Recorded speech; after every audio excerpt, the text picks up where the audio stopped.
Bueno, buenos días. Mi nombre es Diana Carolina Castilla Bolaños, residente de pediatría de primer año de la Universidad del Valle, y el día de hoy vamos a hablar sobre fiebre. Vamos a hablar de su definición. Para entenderla es muy importante también hablar sobre la termorregulación corporal, cómo se va a dar posteriormente. Vamos a hablar de la fisiopatología de la fiebre, la clasificación clínica y manejo de la misma.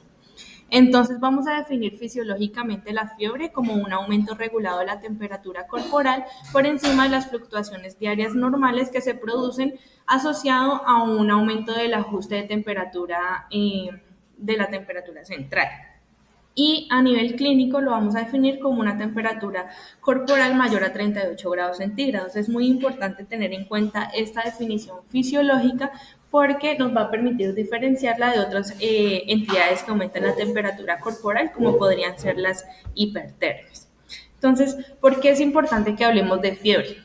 Primero, porque tiene una prevalencia elevada a nivel de los pacientes pediátricos, corresponde aproximadamente al 20-30% de todas las consultas en pediatría, y es muy importante desmitificar varias creencias que tenemos a nivel cultural sobre la fiebre. Es frecuente encontrar que en nuestra cultura la fiebre es considerada en sí como una enfermedad y no como un síntoma de algo más, y generalmente la solemos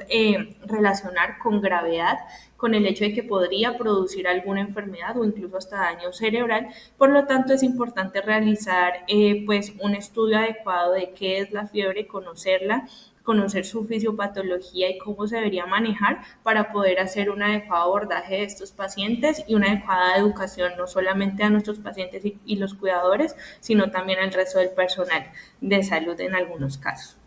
Entonces, para cumplir este objetivo, vamos a hablar inicialmente sobre la termorregulación corporal, entendiendo que la temperatura es una medida del contenido calórico y que va a estar regulada a nivel corporal por distintos mecanismos que van a ser endocrinos, neurológicos, inmunológicos y hasta conductuales. Por lo tanto, van a haber muchos factores que van a estar jugando un rol importante a nivel de la regulación de la temperatura. Por lo tanto, esta va a variar según factores como la edad, el sexo, la raza, en qué hora del día nos encontramos, cuál es el nivel de actividad física del paciente y muchos otros factores más. Entonces vamos a tener que la producción calórica del cuerpo no es constante. Tenemos una tasa metabólica en reposo que depende de muchos factores, como veíamos anteriormente, y vamos a ver que va a ser el producto al final, la temperatura total del equilibrio entre la producción y la pérdida de calor, que la vamos a encontrar pues graficada en esta ecuación, que es la ecuación del equilibrio térmico. Entonces tenemos que el almacenamiento de calor va a ser finalmente la diferencia entre la producción de calor y las pérdidas de calor, y que la producción de calor va a estar determinado principalmente por el metabolismo y el trabajo ejercido sobre el ambiente, y las pérdidas de calor por distintos mecanismos como son la radiación, la convección y la evaporación. Tenemos en cuenta que la tasa metabólica en reposo general es de aproximadamente 70 kilocalorías por hora, y que cada uno de los sistemas van a contribuir a esta tasa, teniendo en cuenta que el sistema respiratorio y la circulación van a dar una contribución de hasta el 15% de esta tasa, el sistema nervioso del 20%, la musculatura en reposo es del 20% y las vísceras abdominales de hasta un 45% de contribución a esta tasa en reposo. Entonces, para lograr el equilibrio térmico y la transferencia de energía se da la transferencia de energía entre el cuerpo y el ambiente, y van a haber 4 mecanismos por los cuales el calor se va a transferir desde o hacia la superficie corporal. El primero es la conducción, que es cuando el cuerpo entra en contacto con un material sólido que va a estar a una temperatura distinta a la del cuerpo, que es a menor proporción. Este mecanismo, y uno que se da en gran proporción es el de la evaporación, por medio del cual se va a dar la disipación del calor por medio del sudor. También está el mecanismo de convección, donde vamos a tener el transporte de calor entre el cuerpo y el ambiente a través de un medio que puede ser el aire o el agua en cuanto la persona se encuentra en un medio líquido, y esta pérdida de calor va a ser proporcional a la diferencia entre la temperatura de la piel y la del ambiente. Y tenemos la radiación, que va a consistir en la transferencia de calor entre la piel y algún cuerpo sólido del entorno, y esta va a ser determinada como positiva cuando se pierde calor y como negativa cuando se gana calor. Entonces, los humanos contamos con mecanismos termorreguladores regidos por un centro nervioso que va a estar situado en la región hipotalámica anterior, que va a actuar a través del sistema nervioso autónomo y de distintos mecanismos neuroendocrinos. El centro termorregulador se compone de varios centros secundarios, unos localizados en la porción más alta del hipotálamo, que son centros de refrigeración que van a actuar en caso de que haya exceso de calor corporal, mientras que hay otros que están en la posición más caudal del hipotálamo, que son los centros de calentamiento y van a ser los que intervengan directamente en la producción de fiebre. Estos centros termorreguladores van a recibir por vía sanguínea, así como por vía nerviosa refleja, la información obtenida en los termorreceptores externos de la piel y también en los termorreceptores internos. Y a partir de estos datos recibidos, el centro termorregulador va a dictar órdenes al sistema nervioso autónomo y a la hipófisis, que en colaboración con otras glándulas del eje adenohipoficiario, como la tiroides, suprarrenal o las glándulas sexuales, van a mantener la temperatura corporal mediante distintos fenómenos, como la vasoconstricción o vasodilatación, sudoración o piroerección, el aumento de la actividad muscular en reposo o la activación o enlentecimiento de la actividad metabólica. Entonces debemos tener en cuenta que la temperatura corporal va a tener una variación diurna, que va a tender a tener su nivel más alto a nivel de la tarde y su nivel más bajo alrededor de las 4 a 5 de la mañana, pero que va a generalmente estar dentro de límites estrechos entre 35 a 37 grados centígrados. Y este ritmo va a estar regulado principalmente por la sensibilidad del núcleo supraquiasmático a la entrada de luz a través de los ojos, teniendo en cuenta pues que estas variaciones van a ser aún más notorias en los niños que en los adultos, y sobre todo se van a pronunciar más cuando los niños tienen episodios febriles. Hay que tener en cuenta además que hay condiciones que van a generar pueden generar un aumento de la temperatura de manera transitoria y que pueden ser pues condiciones fisiológicas, pero pues a tener en cuenta aquí es que generalmente no van a sobrepasar los 37 grados centígrados. Entre estos factores pueden verse una exageración del ritmo circadiano, o que puede dar pues esa llamada la fiebre idiopática o constitucional, o otros factores, por ejemplo, el periodo femenino, que puede aumentar la oscilación térmica diaria, o por ejemplo, los estados de tensión psíquica, que van a ser pues de mayor importancia en los niños mayores y adolescentes. También se puede aumentar con la digestión de comida copiosa, cuando hay un trabajo muscular excesivo, no solamente hablando pues de la parte de hacer ejercicio en sí, sino por ejemplo un niño que tenga dificultad respiratoria con aumento del esfuerzo respiratorio, por ejemplo en una crisis asmática, puede hacer un aumento de la temperatura solo por ese aumento de uso de la musculatura en reposo. Además, se debe tener en cuenta que los lactantes y preescolares suelen tener una temperatura corporal un poco más elevada debido a que tienen un metabolismo basal mayor y que su ratio de superficie corporal y peso es superior al de pues, los adultos o niños más grandes. Entonces, ¿cómo hace el cuerpo para disipar el calor? El órgano que ejerce como mayor disipador de calor va a ser la piel. Solo una pequeña parte del calor generado en el cuerpo va a fluir directamente desde el centro hacia la piel suprayacente por medio de conducción. La mayoría va a llegar a través de la sangre por convección hasta de calor, pues llega a la piel a través de la sangre por convección. Y el flujo sanguíneo de la piel lo que va a hacer es que va a aumentar notablemente cuando el cuerpo entra en un estado pues de mayor temperatura, y este calor pues va a ser transferido de la piel también hacia el ambiente, y en una parte más pequeña, una menor proporción de calor va a ser disipado por medio de evaporación de agua en las vías respiratorias. Y cómo actúa el cuerpo frente al frío, entonces se ve que cuando hay una disminución en la temperatura va a haber una conducción pasiva a través de la grasa subcutánea, que es como el aislante del cuerpo. La respuesta fisiológica va a ser la vasoconstricción periférica, tratando de evitar la pérdida de calor y la producción de escalofríos, que lo que van a hacer es aumentar ese trabajo muscular, aumentando los aportes de calor, y se va a limitar el flujo de sangre del centro hacia la piel a través de los comandos dados por el sistema nervioso autónomo.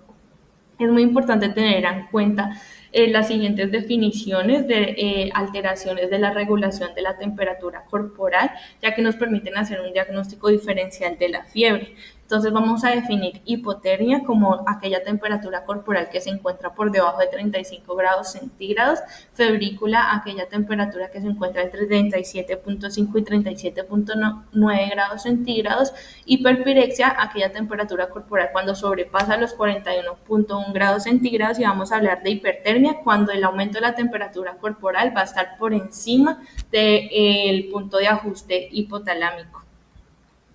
Entonces hay muchas causas que podrían desencadenar la presencia de aumento de la temperatura respecto a las causas de fiebre. Entonces van a haber causas infecciosas. Prácticamente todas las infecciones podrían producir fiebre, y causas no infecciosas, entre las cuales encontramos la fiebre posoperatoria, el uso de alcohol, algunas drogas, la trombosis, embolias, hemorragias, algunas enfermedades inflamatorias agudas y crónicas, y algunas reacciones también a algunos medicamentos. Adicionalmente tenemos que también puede haber una hipertermia como diagnóstico diferencial de la fiebre, que veíamos que pues, en la fiebre lo que va a hacer es que se va a aumentar ese punto de ajuste de la temperatura a nivel hipotalámico, y por eso se aumenta la temperatura hasta ese punto. En cambio, en las hipertermias no va a haber un aumento de ese punto termorregulador a nivel del hipotálamo, sino que la temperatura aumenta por encima del punto que está normal. Y estos síndromes de hipertermia pues serían los principales diagnósticos diferenciales, entre los cuales encontramos entre las principales causas el síndrome neuroléptico maligno, la hipertermia maligna, síndromes serotoninérgicos, la tirotoxicosis, la producida por el feocromocitoma, las crisis suprarrenales, o uno de los más graves que es el golpe de calor. Y también podríamos tener hipertermia por hipertermia central producida por alguna alteración a nivel cerebral o del hipotálamo, que pueden desencadenar ese aumento de la temperatura por la disregulación central, y algunas alteraciones de la termorregulación también se pueden dar por disautonomías al haber una disfunción en sí de las vías de sensación del frío y el calor. Entonces es importante diferenciar la fiebre de la hipertermia, porque ambas condiciones van a dar lugar a una elevación de la temperatura corporal, pero difieren fisiológicamente, por lo que hablábamos. Entonces, en el caso de la fiebre, los mecanismos de termorregulación van a permanecer intactos, pero el punto de ajuste térmico hipotalámico se va a elevar por la exposición a algunos pirógenos, que van a conducir a respuestas conductuales y fisiológicas para tratar de elevar la temperatura corporal hasta ese punto de ajuste. Y en contraste de la fiebre, la hipertermia va a tener un ajuste de centro termorregulador inalterado a niveles normotérmicos, pero la temperatura corporal va a aumentar de forma incontrolada y se va a anular la capacidad de perder el calor. Así pues, la hipertermia es el resultado de mecanismos periféricos de disipación del calor que van a estar desbordados por el exceso de calor, ya sea externo o interno.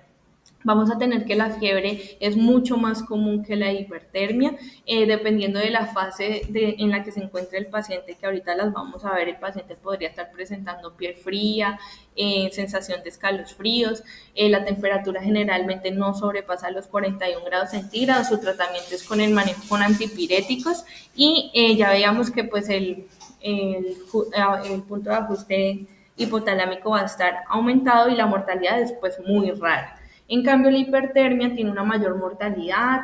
suele ser pues raro de verlo en pediatría, pero pues se podría presentar. La piel suele ser seca y caliente, la temperatura suele exceder los 42 grados centígrados, y no va a responder a los antipiréticos, porque ahorita vamos a ver los mecanismos de acción, y pues el manejo realmente en estos pacientes serían los medios físicos tratando de disminuir la temperatura. Entonces, en la hipertermia veíamos que va a haber o una sobreproducción de calor o una capacidad reducida para disipar el calor o una combinación de ambos mecanismos. El paciente va a tener la característica de que tiene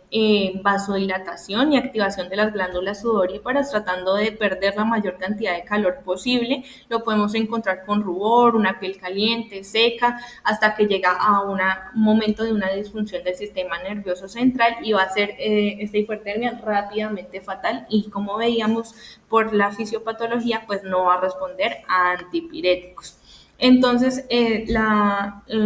vamos a tener distintas causas de hipertermia, como son los síndromes de insolación, ciertas enfermedades metabólicas como el hipertiroidismo, el uso de fármacos que interfieran con la termorregulación, la exposición al calor exógeno o producción de calor endógeno, que pueden llevar también a hipertermia, y también se puede producir por el síndrome neuroléptico maligno, que es una reacción a los fármacos bloqueadores de los receptores de dopamina, como son los agentes antipsicóticos, siendo el haloperidol pues el más frecuentemente relacionado. También se puede ver secundaria a la hipertermia maligna, que es un trastorno genético poco frecuente que se va a manifestar después del tratamiento con agentes anestésicos como son la succinilcolina y el alutano. Estos pacientes tienen una enfermedad autosómica dominante donde van a presentar mutaciones en el gen del receptor de reanodina del músculo esquelético, el RYR1, que es un canal de calcio que se va a encontrar en el retículo sarcoplásmico del músculo esquelético, y ante la presencia de esos agentes anestésicos va a producir un eflujo incontrolado de calcio desde el retículo sarcoplásmico, lo que va a dar cabida a una tetania, aumento del metabolismo del músculo esquelético y a un aumento de la producción de calor. Se ha relacionado la hipertermia con múltiples lesiones a nivel sistémico, pero sobre todo a nivel cerebral. Se ha visto que tiene efectos deleterios sobre la función y la estructura de las neuronas. Puede causar alteraciones a nivel de la despolarización electroquímica de las neuronas, altera también el transporte iónico transmembrana y altera también las vías de señalización celular y la función mitocondrial. Se ha visto que esto se da principalmente por la desnaturalización de proteínas a nivel celular y que van a terminar dando pues la muerte neuronal. Y se ha visto que también esta muerte neuronal puede ser desencadenada por un aumento de producción de caspasas. A nivel local se ha visto que los pacientes pueden presentar isquemia, hemorragia, infartos, cambios inflamatorios y edema. Se ha visto que los pacientes algunos que, puede tener aumento tanto de citoquinas proinflamatorias como citoquinas antiinflamatorias, y dependiendo cuál de estas predomina, se ve que pues se podría predecir cómo asociarse a un mejor o peor pronóstico del paciente, dependiendo pues de si tiene mayor o menor inflamación. Adicionalmente, se ve que hay un aumento de la permeabilidad de las membranas que podrían favorecer al edema cerebral, y también se ha visto que puede desencadenar una pérdida de la integridad de la barrera gastrointestinal, por lo tanto se puede dar una endotoxemia. Las endotoxinas gastrointestinales entran a la circulación aumentando el proceso inflamatorio a nivel sistémico, lo cual puede causar daños en múltiples órganos, y también se plantea que como la hipertermia puede generar un daño en la integridad de la barrera hematoencefálica, podría haber una entrada de esas endotoxinas hacia el sistema nervioso central o hasta también de traslocación de bacterias que podrían pues explicar todo el daño neurológico que presentan los pacientes con hipertermia. Entonces, pues el diagnóstico de la hipertermia se puede realizar con la historia clínica. Pues generalmente sus pacientes van a tener historia de exposición a calor o al uso de ciertos fármacos que interfieren con la termorregulación. No hay una forma rápida en sí para diferenciar que la temperatura central esté elevada por fiebre o por hipertermia, pero pues lo que hablábamos es que en la exploración física principalmente estos pacientes presentan piel seca y caliente, pero pues hay algunos casos que podrían incluso tener aumento de la sudoración. En los pacientes que se les diagnostique una hipertermia es muy importante iniciar el enfriamiento físico con técnicas como desvestir al paciente, poner compresas tibias, hacer inmersión en agua helada, usar colchones hipotérmicos o bolsas de hielo y vamos a reservar principalmente la parte de la inmersión en agua helada para pacientes que tengan ya una hipertermia severa, como por ejemplo los pacientes que tienen golpe de calor, y hay unos casos que son pues más graves, que son pues con mayor urgencia, en los cuales les podríamos administrar líquidos fríos a nivel endovenoso o intraperitoneal. Se podrían hacer también lavado gástrico o enemas con agua helada, y hay pacientes que pues ya requieren hasta la circulación extracorpórea. Lo importante es que independientemente de la técnica que se vaya a utilizar para hacer el enfriamiento físico, se tenga en cuenta la vigilancia continua de la temperatura, porque también pues hay que evitar que estos pacientes entren en hipotermia. Y los agentes antipiréticos pues no nos van a funcionar porque no actúan a nivel pues de la fisiopatología en sí de esta enfermedad. Y en el caso de requerir manejo con fármacos, los que vamos a usar son aquellos que interfieren en la vasoconstricción, como son las fenotiacinas, como la clopromacina, y agentes que bloqueen las contracciones musculares y los escalofríos, como son las benzodiazepinas. En el caso del dantroleno también podría ser parte del manejo, ya que es un relajante muscular esquelético inespecífico que va a actuar bloqueando la liberación del calcio a nivel del retículo sarcoplásmico, por lo cual va a disminuir la concentración neoplásmica de calcio y disminuir el hipermetabolismo de los miocitos, disminuyendo la producción de calor. Entonces, la Academia Americana de Pediatría nos da a conocer un grupo de enfermedades, que son las enfermedades relacionadas con el calor, que las clasifica en leves y graves. Entre las leves, entonces menciona la miliaria, que es un rash asociado a calor, que da en periodos de calor y humedad elevada, que se va a dar debido a la obstrucción de las glándulas sudoríparas endocrinas, y el tratamiento de este pues se da principal en niños más pequeños. El tratamiento es de apoyo con pues evitar el sobrecalentamiento del paciente. El edema por calor es otra de las enfermedades leves relacionadas con el calor. Se va a manifestar como hinchazón de pies y manos en zonas también de declive, se da por vasodilatación y acumulación venosa. El tratamiento es la elevación de las extremidades, medidas de compresión y traslado del paciente a un ambiente más fresco. También habla de los calambres por calor, que se deben a contracciones involuntarias del músculo esquelético que se dan al realizar ejercicio de alta intensidad en entornos fríos, pero pues se asocian más es con el ejercicio y no pues no es el calor en sí el que desencadena esa contracción muscular, que suele ser dolorosa y se asocia en los pacientes que están deshidratados, tienen una baja condición física o están mal aclimatados, y el tratamiento suele ser también de apoyo con reposo, hidratación y estiramientos estáticos. Los otros dos enfermedades relacionadas con calor de características leves están el síncope por calor, que igual que el edema por calor se da por vasodilatación y acumulación nerviosa, y va a ser por un evento ortostático que provoca una pérdida leve de conciencia y que generalmente pues va a ser autolimitado. La exposición al calor no es en sí la causa del síncope, pero sí es un factor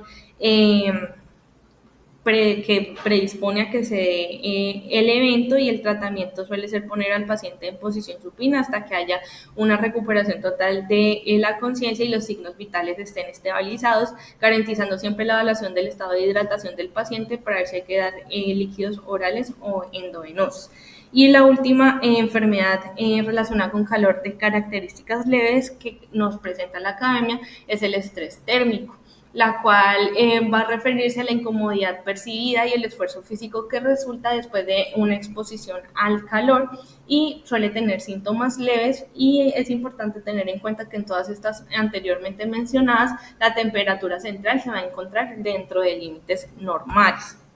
Ya entre las enfermedades relacionadas con calor graves, que sí van a tener un aumento de la temperatura más allá de los valores normales, tenemos entonces el agotamiento por calor o también llamada lesión por calor, que va a ser una enfermedad asociada al aumento de la temperatura central de 37 a 40 grados centígrados. Los pacientes van a tener síntomas como sed, dolor de cabeza, debilidad, pueden presentar síncopes, vómitos, mareos. A nivel cardiopulmonar pueden presentar taquicardia, taquipnea, la piel puede estar sudorosa, pueden tener calambres. El agotamiento pues suele ir acompañado de deshidratación. Puede también además presentar el paciente hipotensión y en el caso de que presenten una disfunción del sistema nervioso central, esta va a ser leve y suele pues recuperar rápidamente con el enfriamiento y el reposo. El tratamiento va a ser dado con el cese del esfuerzo físico, la eliminación del exceso de abrigo y la hidratación, ya sea con líquidos orales o endovenosos, según lo requiera el paciente. Y en los métodos de enfriamiento físico, pues se podría recomendar una ducha fría o el uso de compresas húmedas para tratar de evitar el aumento de la temperatura. Si se hace un tratamiento oportuno de esta enfermedad, entonces el paciente generalmente va a resolver rápidamente los síntomas y no va a ser necesario el ingreso al hospital. Sin embargo, si se deja seguir progresando, podría llegar al golpe de calor, que es como la forma más grave de las enfermedades relacionadas con el calor. Y este golpe de calor va a ser el resultado final del fallo de la termorregulación y se va a tratar una condición que pone en peligro la vida cuando la temperatura está mayor de 40 grados centígrados. Va a tener una disfunción del sistema nervioso central en los pacientes que pues tenían una exposición conocida al calor o a un ejercicio extenuante. Y entre las alteraciones que presentan estos pacientes pueden tener falla cardíaca, hipotensión, arritmias, a nivel neurológico, convulsiones, ataxia, delirium, síncope, incluso hasta coma. A nivel gastrointestinal pueden presentar hematemesis, hematoquexia, falla renal y hepática, y estos pacientes suelen tener, pues como veíamos, la piel seca y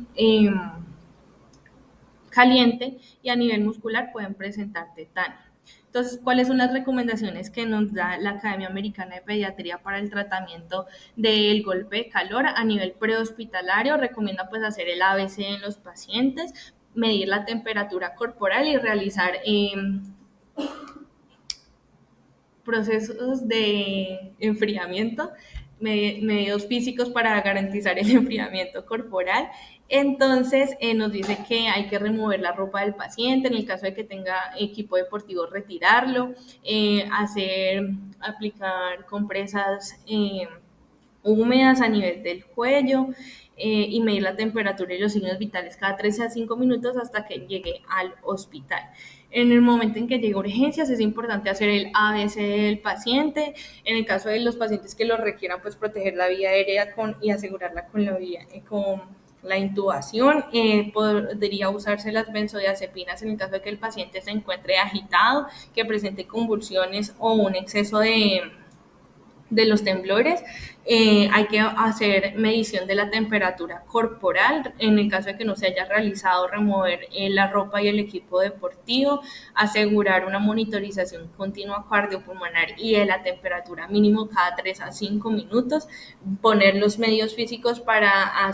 garantizar pues, que haya un enfriamiento corporal y tener en cuenta que estos se van a mantener hasta que la temperatura esté por debajo o igual a 38.9 grados centígrados, y ya luego el manejo es expectante a ver qué complicaciones presentó el paciente, si hay alguna alteración sistémica, y en el caso de que la haya, pues tratar cada una de estas. Ya hablando específicamente de fiebre, entonces, ¿cuál es la fisiopatología de esta? Entonces, se va a dar por la exposición del cuerpo ante ciertos pirógenos, que son sustancias capaces de producir fiebre, que pueden ser endógenos o exógenos. Entre los endógenos tenemos distintas citoquinas, complejos autoinmunes y productos del complemento, y a nivel de los pirógenos exógenos, estos pueden ser productos o parte de la estructura misma de los microorganismos, como son los lipopolisacáridos, los superantígenos, peptidoglicanos o algunos productos virales. Entonces, cuando hay exposición a estos agentes pirógenos, ellos van a estimular a los macrófagos y a las células endoteliales para liberar cantidades elevadas de interleuquina 1, interleuquina 6, interferón alfa y gamma y factor de necrosis tumoral alfa, que lo que van a hacer es estimular los leucocitos, monocitos y linfocitos. Se ha visto que pues, el aumento de la interleuquina 1 va a aumentar el proceso de la granulopoyesis, y la interleuquina 6 principalmente va a ejercer una función sobre el hipotálamo que va a hacer que aumente la síntesis de prostaglandina E2, y este va a ser un mediador lipídico de la termogénesis que va a ser el responsable directo de elevar por encima de 37 grados centígrados el punto de ajuste de temperatura del centro termorregulador. Y en esta nueva situación, a través del sistema nervioso autónomo y del sistema neuroendocrino, va a tratar de aumentarse la tasa de metabolismo basal y la proteólisis muscular.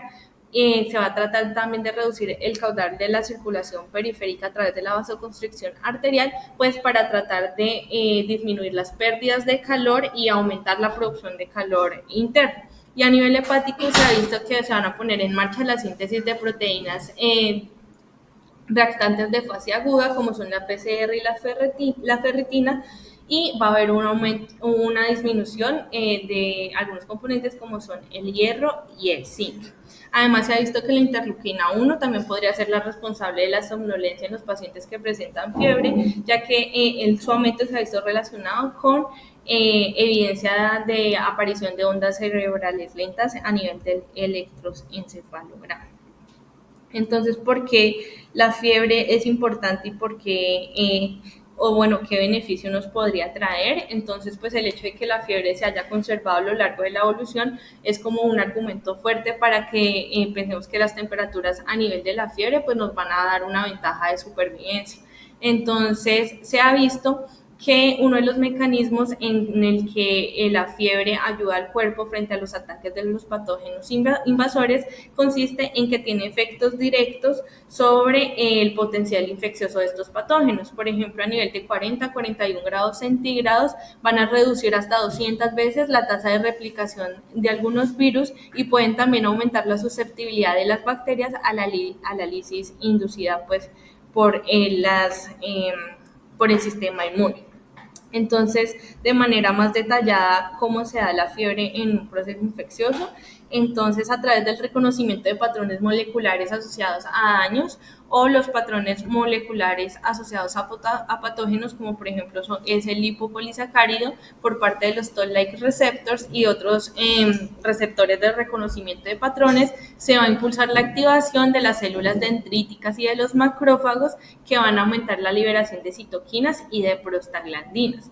Entonces, al aumentar la prostaglandina E2 y las citoquinas pirógenas, como son la interleuquina 1, la interleuquina 6 y el factor de necrosis tumoral, como veíamos anteriormente, entre estas la interleuquina 6 va a ir al núcleo, a la región del núcleo preóptico medio del hipotálamo, y ahí va a inducir la síntesis de ciclooxigenasa.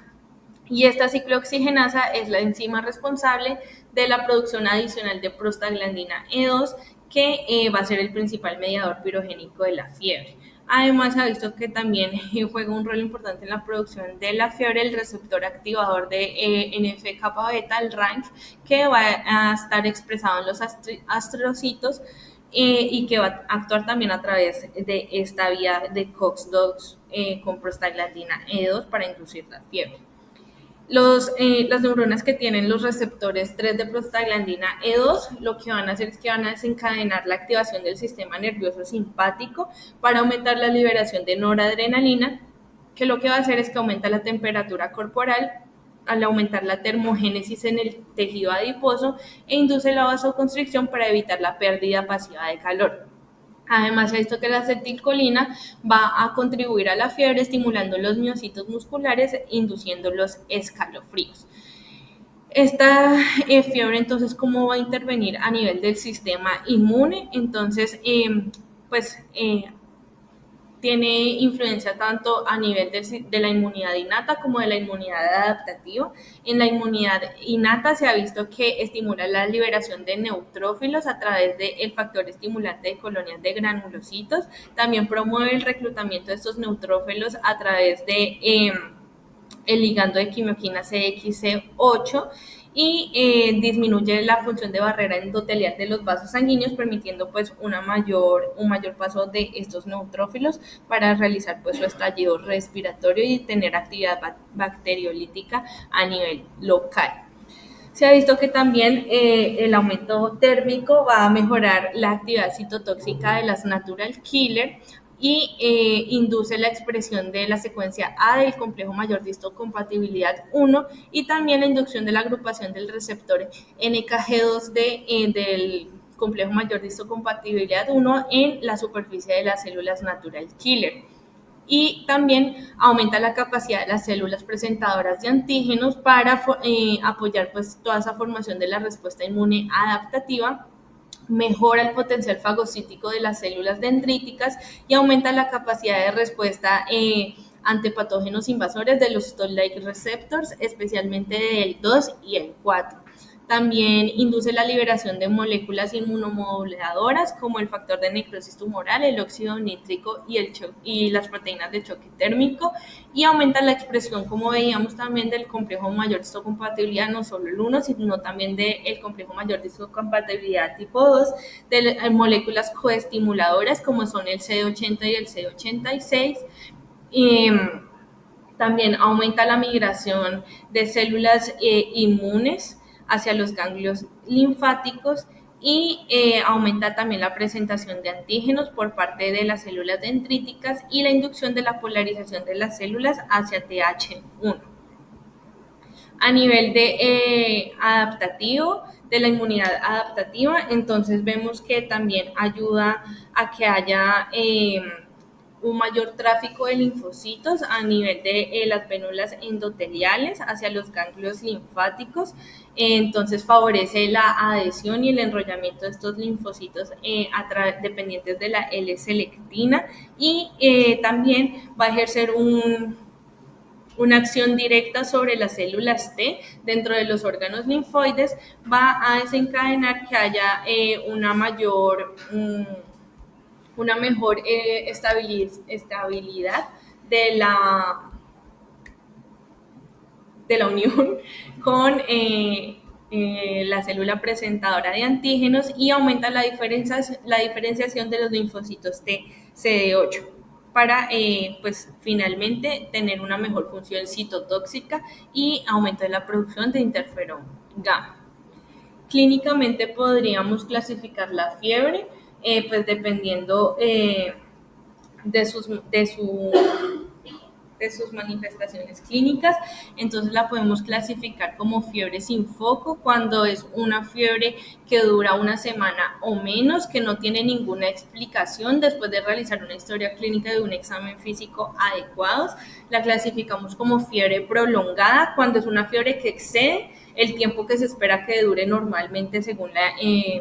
el diagnóstico que presente el paciente. La fiebre periódica la vamos a definir como un episodio recurrente de enfermedad en el que la fiebre sea el síntoma principal y que los síntomas asociados se relacionen entre cada episodio y que pueda tener periodos de intervención de bienestar general. La fiebre recurrente se va a definir como la presencia de episodios de fiebre de duración variable que se repiten en el tiempo, ya tengan o no tengan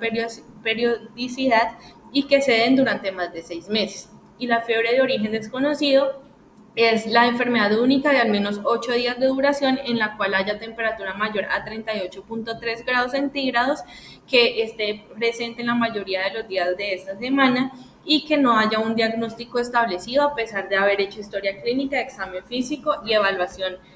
con paraclínicos. Adicionalmente, la fiebre la podemos clasificar con distintos patrones. Dependiendo de los patrones, podemos también tener una idea de cuál podría ser principal causa de esta. Tenemos entonces la fiebre continua, en la cual va a haber una elevación persistente con una fluctuación máxima diaria de 0.4 grados centígrados, y estas la dan múltiples infecciones como la fiebre tifoidea, en la endocarditis bacteriana, la tuberculosis, malaria,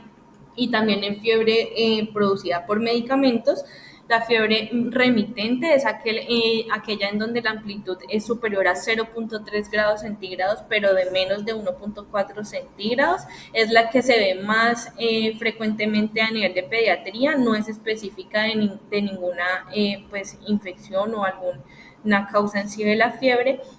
pero suele ser dada por infecciones y suele ser estas fluctuaciones a nivel del día. La fiebre intermitente es cuando la temperatura a través del día pues da en fiebre, pero vuelve a ser normal en las mismas 24 horas, generalmente a nivel de la mañana, y alcanza su punto máximo a nivel de la tarde. Es el segundo tipo de fiebre más frecuente en pediatría y puede estar dado por algunas infecciones como la malaria, la endocarditis, o puede ser también secundario al linfoma. La fiebre aguda o séptica, que es cuando puede ser o una fiebre remitente o intermitente, pero que tenga un aumento, una diferencia de temperaturas de más de 1.4 grados centígrados entre el pico y el nadir de la temperatura, y suele ser más frecuente en pacientes que tengan enfermedad de Kawasaki o una enfermedad biógena. La fiebre diaria es aquella en donde hay paroxismos febriles que se producen diariamente y está más relacionada con infecciones y con Plasmodium vivax. Y la doblemente cotidiana es aquella donde se dan ciclos de fiebre cada 12 horas, es decir, que hay 2 picos de fiebre al día, y puede estar relacionada con artritis idiopática juvenil, malaria o la fiebre producida por medicamentos como la carbamazepina. Y por último tenemos el patrón ondulante, en el cual hay un aumento gradual de la temperatura que se mantiene alta durante unos días y luego va a disminuir gradualmente hasta que alcance su nivel normal, que puede estar dado también en infecciones por brucela. Entonces vamos a tener en cuenta que la fiebre se da en distintas fases, principalmente va a tener 3 fases, una de aumento de la temperatura corporal. Entonces aquí podemos ver cómo está en el gráfico, graficada con color verde,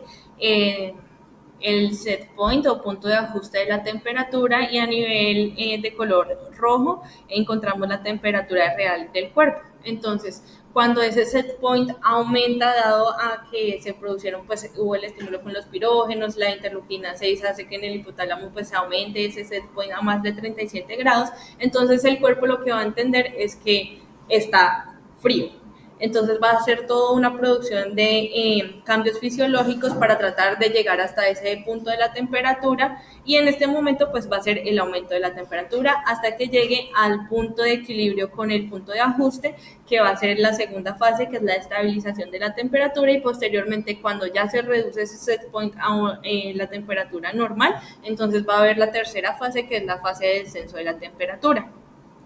En la primera fase de aumento de la temperatura, entonces el paciente va a presentar disminución de la pérdida de calor por medio de vasoconstricción, y va a haber aumento de la producción de calor a través de los escalofríos. El paciente va a presentar piloerección, sensación de frío, es la fase donde va a tener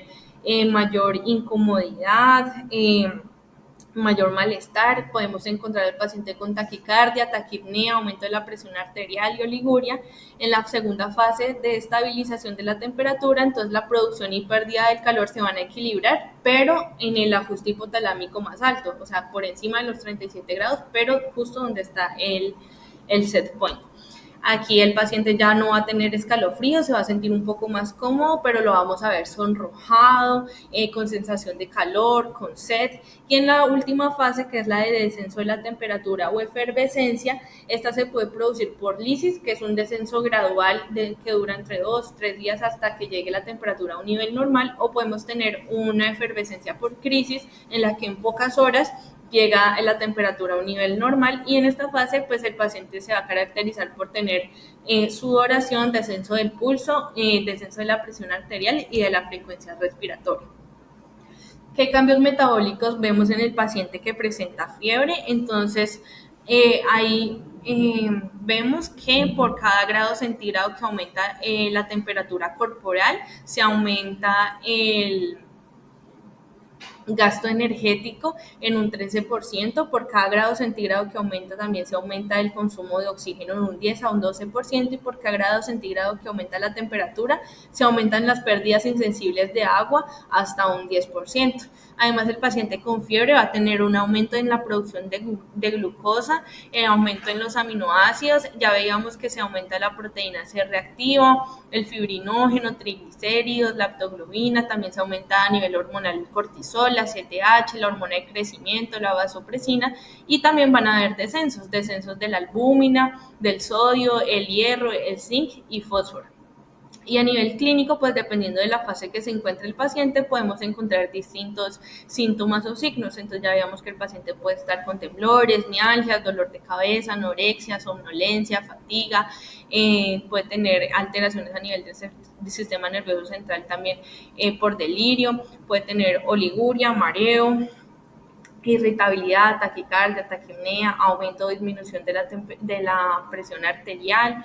Y podríamos encontrar a nivel de la auscultación cardíaca aparición de un soplo inocente o de un tercer ruido. Y si hiciéramos un electrocardiograma a estos pacientes, podríamos ver una disminución del intervalo QT y aparición de latidos ectópicos supraventriculares. Es importante tener en cuenta qué signos de alarma relacionados con la fiebre nos podrían hablar de una enfermedad de mayor gravedad o un paciente que requiere mayores intervenciones o vigilancia, ya sea aquellos niños que tengan fiebre y sean recién nacidos, que tengan alteraciones neurológicas como un llanto inconsolable o débil, que tengan irritabilidad, apariencia tóxica,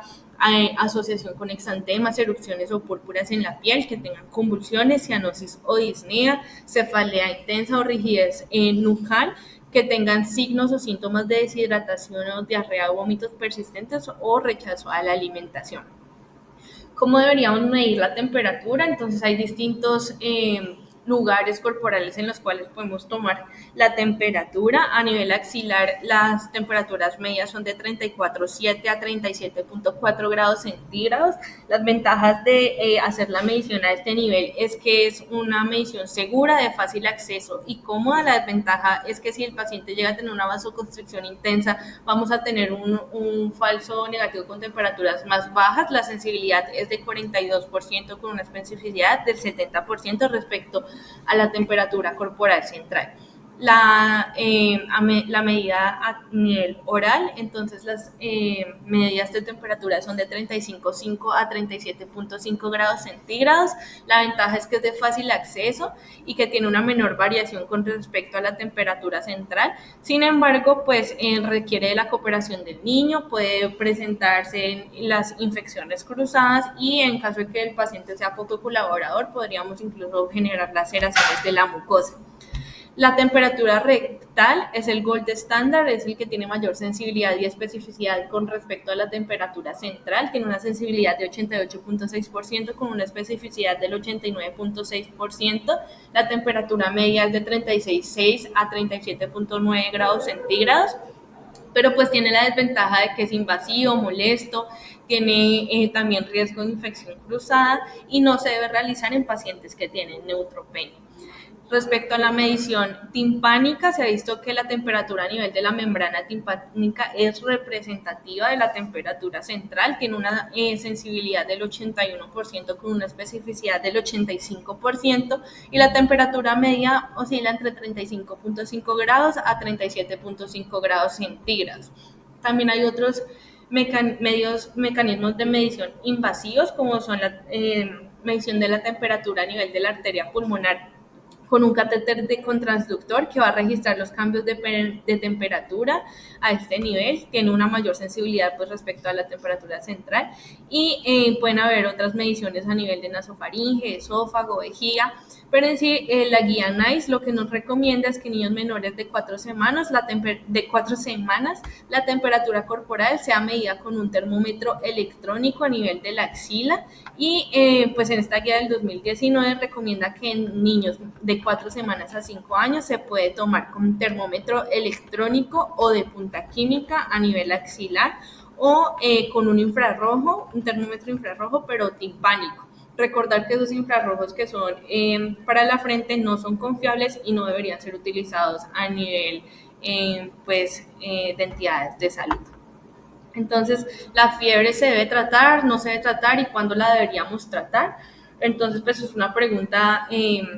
una incógnita que se ha estudiado mucho. Realmente se recomienda que el manejo no sea dependiente del grado de temperatura, sino de la afectación del estado general del paciente. O si el paciente presenta alguna patología crónica que se pueda descompensar por el ascenso de la fiebre, como por ejemplo las cardiopatías o las neumopatías, o si el paciente presenta algún desequilibrio hidroelectrolítico.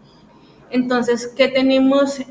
para manejar la fiebre? Entonces, al paciente con fiebre se le debe brindar una adecuada hidratación, se le debe quitar el exceso de abrigo, disminuir la actividad, se podrían utilizar medios físicos para generar enfriamiento externo o antipiréticos. Sin embargo, pues el manejo de la fiebre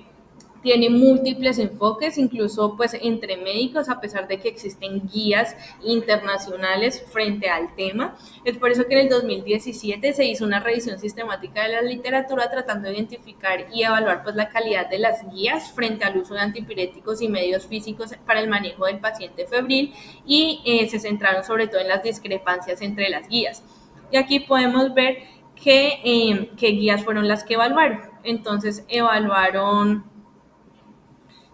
la de la Asociación Americana de Pediatría del 2011, evaluaron una de la guía italiana del 2014, evaluaron la guía NICE del 2013, unas guías australianas del 2010 y del 2013 y la guía del 2013 de la Organización Mundial de Salud. Lo que hicieron es que las evaluaron con la herramienta AGRID2, que lo que hace es que evalúa y le da un porcentaje dependiendo de el alcance y objetivo de la guía, la participación de partes interesadas, el rigor de desarrollo de la guía, si tiene claridad en la presentación, la aplicabilidad de las recomendaciones dadas, la independencia editorial y al final da una valoración global. Y en los resultados de esta revisión sistemática lo que encontraron fue que realmente la mayoría de las guías se podrían recomendar, pero con ciertas modificaciones que definitivamente no recomendarían las dos guías australianas y que la única que recomendarían sin realizar modificaciones sería la guía NICE. Entonces, ¿qué dicen estas guías respecto a las recomendaciones de manejo? Todas coinciden en que no se debe dar manejo antipirético solamente para reducir la temperatura corporal, sino que se debe basar en la indicación en el hecho de mejorar el estado general del paciente y la comodidad del mismo. Respecto a también la mayoría de estas nos dan la indicación de que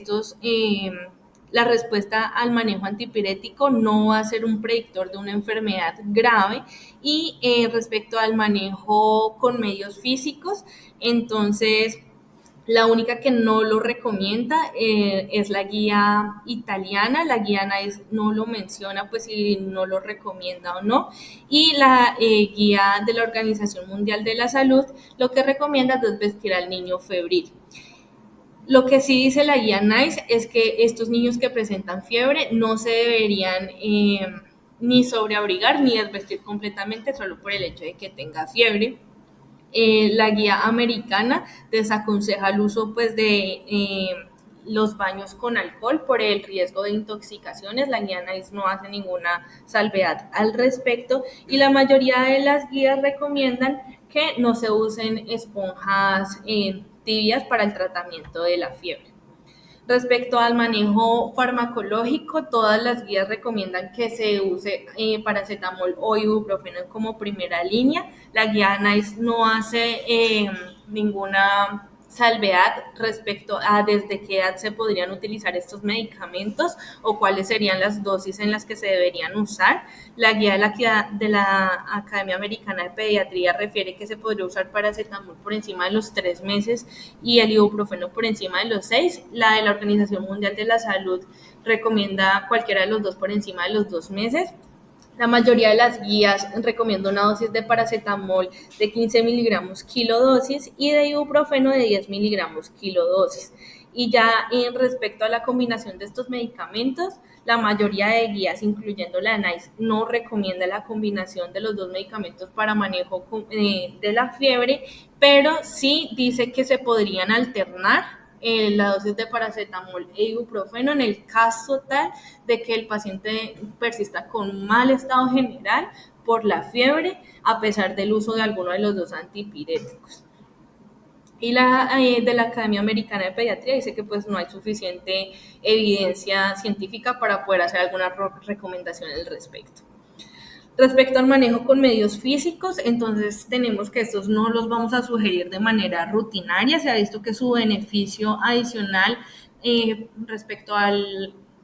descenso de la temperatura pues va a ser de corta duración. En el caso de que los vayamos a usar, debemos manejar al paciente inicialmente con antipiréticos porque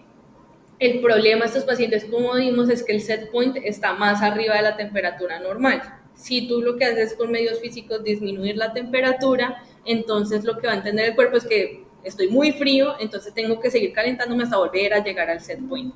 En cambio, si usted le da el antipirético, disminuye ese set point a la temperatura normal y ayuda al paciente a disminuir la temperatura, pero ya no va a volver a sobrecalentarse. Y se podrían indicar de pronto en pacientes que tengan trastornos neurológicos subyacentes que no permitan hacer una adecuada termorregulación y que tengan una respuesta deficiente a los antipiréticos. Se puede hacer con baños de agua tibia, se podría hacer también uso de ventiladores o mantas de enfriamiento. El mecanismo de acción es a través de pérdida de calor por conducción, convección y evaporación. La ventaja es que son baratos y están pues muy disponibles y las desventajas es que podrían presentar los pacientes pues más escalofríos, o sea, tratar de aumentar otra vez la producción de calor e incomodidad en el paciente. Respecto a los antipiréticos, entonces, ¿cuáles serían las medidas para tener un antipirético ideal? Este sería aquel que dé un resultado rápido y eficaz para reducir la fiebre por lo menos de 1 grado centígrado, que esté disponible en todas las presentaciones, que tenga baja tasa de efectos secundarios con dosis terapéuticas y una baja toxicidad cuando se tomen sobredosis, que tenga una baja incidencia de interacción con otros medicamentos y en general que sea seguro y rentable. Entonces aquí tenemos un diagrama esquemático periférico simplificado del metabolismo del ácido araquidónico que muestra que la prostaglandina endoperóxido H sintasa, la PGHS, consta de dos enzimas, una parte ciclooxigenasa, que es la clínicamente más importante, y una peroxidasa. La conversión del ácido araquidónico va a implicar primero la ciclación a 15 hidroxiperóxido inestable, que es la PGG2, por parte de la ciclooxigenasa, y luego la peroxidasa va a reducir este PGG2 hacia PGH2 y luego en los tejidos esta prostaglandina H se va a transformar en otros reguladores endógenos como son las prostaglandinas D, E y F, la prostaciclina y el tromboxano. Y es aquí donde en este proceso de transformación donde los antipiréticos van a ejercer su función. Entonces, el primero que vamos a hablar es el paracetamol, el cual va a tener propiedades analgésicas y antipiréticas, no tiene propiedades antiinflamatorias. Su mecanismo de acción va a ser a través de la inhibición no competitiva de la enzima COX, principalmente COX-3 a nivel del sistema nervioso central, por lo cual se va a inhibir la síntesis de prostaglandina E2. Entonces vemos que a nivel central, no sé por qué no me deja apuntar, pero en la parte superior derecha vamos a encontrar que a nivel sistema nervioso central va a inhibir a las COX, por lo tanto va a ejercer efectos antipiréticos, pero a nivel periférico en el hígado a través de los receptores TRPA1 también va a producir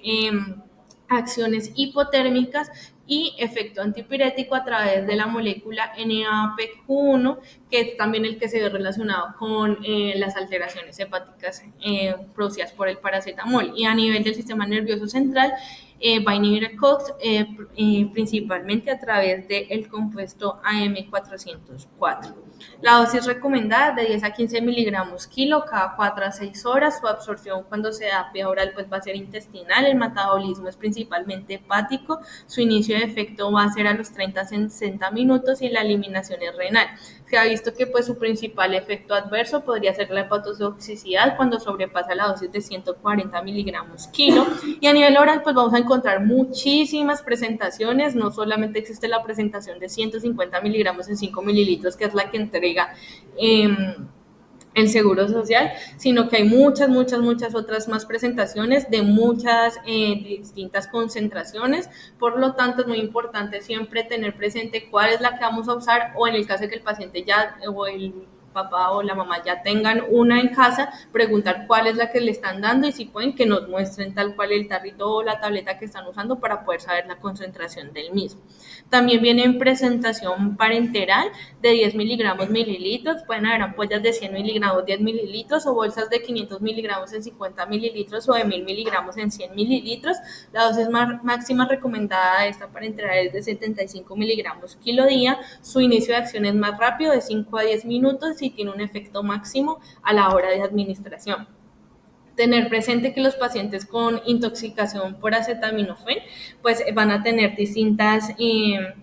manifestaciones dependiendo del tiempo de la intoxicación. En menos de 24 horas presentan principalmente molestias gastrointestinales y podría haber desde las 12 horas un aumento de las transaminasas. Hacia las 24 a 72 horas el paciente puede presentar dolor a nivel del hipocondrio derecho, hepatomegalia, oliguria. Aquí ya empieza a haber una elevación más pronunciada de las transaminasas, aumento de bilirrubinas y de los tiempos de coagulación. Entre las 72 a 96 horas ya puede haber presencia de necrosis hepática, ictericia, coagulopatía, encefalopatía, y aquí es donde el paciente puede entrar incluso en falla renal y muerte. Y en las 96 horas hacia adelante va a haber generalmente pues la resolución de la disfunción hepática o la presencia pues ya de daños hepáticos definitivos. Respecto al ibuprofeno, entonces este va a tener un efecto antipirético, analgésico, antiinflamatorio y también antiplaquetario. Va a actuar a través de la inhibición competitiva de la síntesis de prostaglandina E2 por la inhibición de las enzimas COX-1 y 2, pero a nivel periférico. La dosis recomendada es de 5 a 10 miligramos kilo cada 6 a 8 horas. Su absorción es intestinal. Tener en cuenta que tiene una alta afinidad a albúminas, el metabolismo es hepático, tiene una vida media de 6 a 8 horas. Su eliminación es principalmente renal y un 20 a 30% puede darse por heces. Está más relacionado con más efectos adversos respecto al paracetamol, como son la nefritis intersticial, la gastritis, sangrado gástrico, úlceras e inhibición de la función plaquetaria. Entonces tenemos que realmente la efectividad de ambos es muy similar, reducen entre 1 a 2 grados centígrados la temperatura, empiezan a actuar en menos de una hora y el efecto principal sea a las 3 a 4 horas de administración. El acetaminofén tiene una vida media más corta, de 4 a 6 horas, y el ibuprofeno un poquito más larga, de 6 a 8 horas. Sin embargo, pues como ya vimos, el acetaminofén se ve asociado a menos efectos adversos respecto al ibuprofeno. Tenemos también la dipirona, que es un analgésico, antipirético, espasmolítico y antiinflamatorio. La dipirona es un profármaco que va a hidrolizarse por un mecanismo no enzimático y va a formar la 4-metilaminoantipirina, que va a ser el principal metabolito activo que va a inhibir la COX-2 a nivel periférico y además activa la vía óxido nítrico GMP cíclico canales de potasio, aumentando los niveles de GMP cíclico, que conlleva una hiperpolarización de la neurona primaria, generando pues la desensibilización y relajación del músculo liso, por lo tanto también pues es espasmolítico. La dosis recomendada es de 10 miligramos kilo cada 6 a 8 horas. Su metabolismo es hepático, inhibe, pues como veíamos, la ciclooxigenasa, que es como por lo cual tiene efecto antipirético. Su eliminación es principalmente renal, pero también se ve asociado a múltiples eventos adversos como la granulocitosis, anemia plástica, la vasculitis por hipersensibilidad, alveolitis, neumonitis, hepatitis, síndrome hemolítico urémico, y no se recomienda dar en pacientes que presenten úlcera péptica, insuficiencia hepática, hematopatías, porfiria o deficiencia de glucosa 6-fosfato. Tenemos la nimesulida, que es un analgésico, antipirético, antiinflamatorio, es un inhibidor selectivo de la COX-2 y va a ser un inhibidor débil de la síntesis de prostaglandinas, pero además va a bloquear la función de los leucocitos, especialmente de el estallido oxidativo de los polimorfonucleares. Por lo tanto, pues va a tener ahí la alteración de la respuesta inmune innata.